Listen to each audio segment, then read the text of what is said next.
எடப்பாடி செய்த தவறு பெரும் சிக்கலில் அதிமுக பாஜக. தேசிய பார்வை சேனல் நேயர்களுக்கு வணக்கம். நான் உங்கள் ஹேமந்த்குமார். இப்போ சில விஷயம் நம்ம கேள்விப்படுறோம். எலெக்ஷன் நெருங்க ஒரு சிறு பொரிய பெரிய ஃபயராக தீயாக மாறும். அதுதான் தேர்தல். இப்போ தேர்தல் ஜுரம் தமிழகத்தில் அதிகரிச்சிருது. இதில் எடப்பாடி சென்ற ஆட்சியில் செய்த ஒரு தவறு இப்போ பெரிய அளவில் சிக்கலை ஏற்படுத்துது. என்னன்னு பார்த்தீங்கன்னா 10% இடஒதுக்கீடு. வன்னியர், நான் இருக்கிறது வன்னியர் பெல்ட்டு, வன்னியர்களுக்கு இடஒதுக்கீடு கொடுக்கறத பற்றி ஆட்சேபனை இல்லை. முறையாக அம்பாசங்கர் கமிஷன் எத்தனையோ இருக்குது. ஜாதி வாரி இடஒதுக்கீடு எடுத்து பண்ணியிருக்கலாம். அர்ஜென்ட்டாக கொண்டு வந்தாங்க. அது இப்போ குவாஷ் ஆகிருக்கு. டிஎம்கே எல்லாம் ஆன்டி வன்னியர் ஸ்டாண்டில் இருக்கிறது. அவங்க அழகாக க்ளோஸ் பண்ணிட்டாங்க. அவ்வாறு இருக்கு.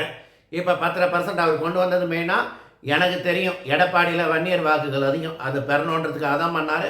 இப்போ வட தமிழகத்தில் வன்னியர்கள்லாம் அவருக்கு ஆதரவாக இருக்காங்க. பாமக பிஜேபியெல்லாம் விட, டிஎம்கே விட. அது தெரிந்த விஷயம்.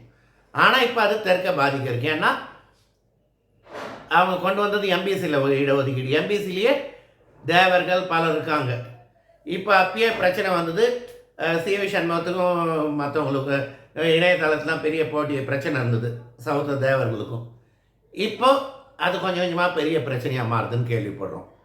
ஏன்னா இந்த 10% முக்குலத்தோருக்கு பாதிப்புன்னும் போது அவங்க என்ன பண்ணுறாங்க, இப்போ எடப்பாடி அவங்க ஏற்கனவே எடப்பாடி ஏற்றுக்க தயங்குறாங்க. எதுக்கு மாட்டாங்க? ஏன்னா smartly remove Sasikala from ADMK, Dinakaran, அடுத்து பன்னீர்செல்வம். அந்த இதில் இப்போ இதுவும் சேருது. விளைவு சென்ற நாடாளுமன்ற தேர்தலில் பிஜேபிக்கு நிறையா தேவர்கள் வாக்களித்தாங்க. அது எனக்கு தெரியும். அதனால தான் மரவர நயனார் நாகேந்திரனை போட்டிருக்காங்க. ஆனாலும் இப்போ இந்த பிரச்சனை புகை ஆரம்பிக்குது. இது தெற்க பிஜேபிக்கு கொஞ்சம் சிக்கலை கொடுக்கும். அதனால தான் எடப்பாடியை எல்லாருமே ஒரு இதாக எடுத்துக்கிறதுக்கு சிஎம் வேட்பாளராக சொல்கிறதுக்கு தயங்குறாங்க. அமித்ஷாவை பொறுத்த வரைக்கும் ஏடிஎம்கே தான் சிஎம் வேட்பாளர்னு சொல்லியிருக்காங்களே தவிர எடப்பாடியை சொல்ல தயங்குறாங்க.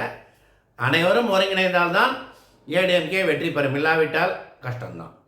நன்றி, வணக்கம்.